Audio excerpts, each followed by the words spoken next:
নমস্কার বন্ধুরা। পশ্চিমবঙ্গ সরকারের অর্থ মন্ত্রকের আন্ডারে একটি নতুন বিজ্ঞপ্তি জারি হয়েছে এবং সেই নতুন বিজ্ঞপ্তি বা নোটিশটি কিন্তু খুবই জরুরি। বিশেষ করে সমস্ত সরকারি কর্মচারী, শিক্ষক, অশিক্ষক বা পৌরসভার কর্মী সহ অন্যান্য যে সমস্ত কর্মচারী রাজ্য সরকার থেকে বেতন পান এবং সেই সঙ্গে অবশ্যই সমস্ত পেনশনার এবং ফ্যামিলি পেনশনারদের জন্য এই খবরটি কিন্তু সত্যি খুবই জরুরি।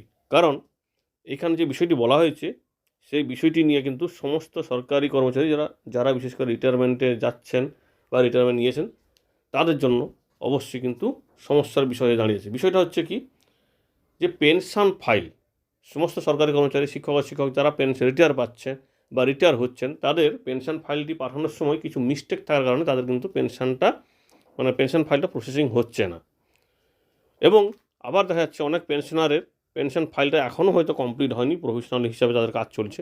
তো এই সমস্ত ক্ষেত্রটা বা এইরকম কেন হচ্ছে, তো এই বিষয়ে বলেছে, যেটা কীটা বাধ্যতামূলক বলেছে দেখুন, যে একটাই কারণ এবং সেই কারণটিকে অ্যাভয়েড করার জন্য এই নোটিফিকেশানটি জারি করা হয়েছে যে এবার থেকে এই যে পেনশন ফাইল যাবে সেটেলমেন্ট হওয়ার জন্য বা পেনশন ফাইলটা প্রসেস হবে তার জন্য যে ডকুমেন্টসগুলো যাবে সমস্ত ডকুমেন্টসে পিএসএ অর্থাৎ পেনশন স্যাংশন অথরিটির সিল সিগনেচার অবশ্যই কিন্তু থাকবে এবং সেই সঙ্গে সিঙ্গেল কম্প্রিহেন্সিভ ফর্ম SCF অর্থাৎ এটা হচ্ছে সমস্ত পেনশনদের একটি ফর্ম পূরণ করতে হবে যেখানে সমস্ত তথ্য থাকবে, তার নিজের তথ্য থেকে শুরু করে কোথায় চাকরি করতেন, রিটায়ারমেন্ট ডেট থেকে শুরু করে তার ফ্যামিলি পেনশন পাওয়ার যে নমিনি বা ফ্যামিলি পেনশন যে পাবে এবং সেই সঙ্গে পরিবারের সমস্ত সদস্যের নাম কিন্তু দিয়ে এবং এছাড়া আরও বিভিন্ন তথ্য দিয়ে এটা ফর্ম জমা করতে হতো।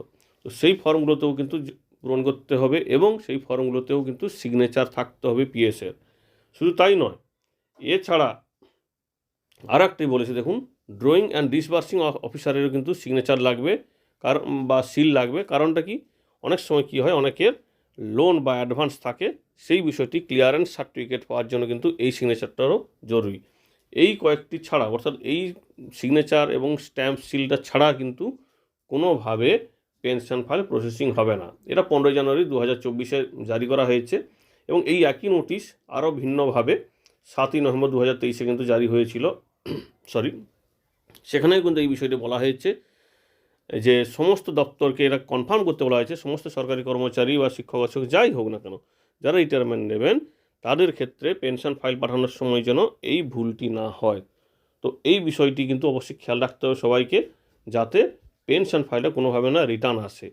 তো এই কয়েকটি বিষয় অর্থাৎ পেনশন ফাইলের সমস্ত ডকুমেন্টসে পিএসএ পেনশন স্যাংশন অথরিটির সিগনেচার এবং স্ট্যাম্প সিল লাগবে এবং যেখানটায় হচ্ছে লোন নেই বা অ্যাডভান্স নেই সেই রকম প্রমাণের জন্য একটি সার্টিফিকেট যেটাকে বলে সেটাতে অবশ্যই disbursing authority pay and disbursing অথরিটিরও কিন্তু সিল সিগনেচার লাগবে। এটা হলেই কিন্তু আর পেনশন ফাইলে কোনো সমস্যা হবে না, কারণ রাজ্য সরকার বলছে যে এটা তারা ভেরিফাই করে দেখেছে এই একটি কারণের জন্য কিন্তু পেনশন ফাইলটা লেট হয় বা পেনশন ফাইলটা প্রসেসিং হচ্ছে না। তো আপনি নিজেও যদি না একজন পেনশনার হয়ে থাকেন তাহলেও অনুরোধ করব আপনি অবশ্যই খবরটি শেয়ার করুন, যাতে যারা পেনশনার হচ্ছেন আগামী দিনে বা যারা পেনশনার এই মুহূর্তে পেনশন ফাইল প্রসেসিং হচ্ছে না তারা যাতে খোঁজ নিয়ে জানতে পারে তাদের ফাইলটা কী কারণে আটকে আছে। ধন্যবাদ।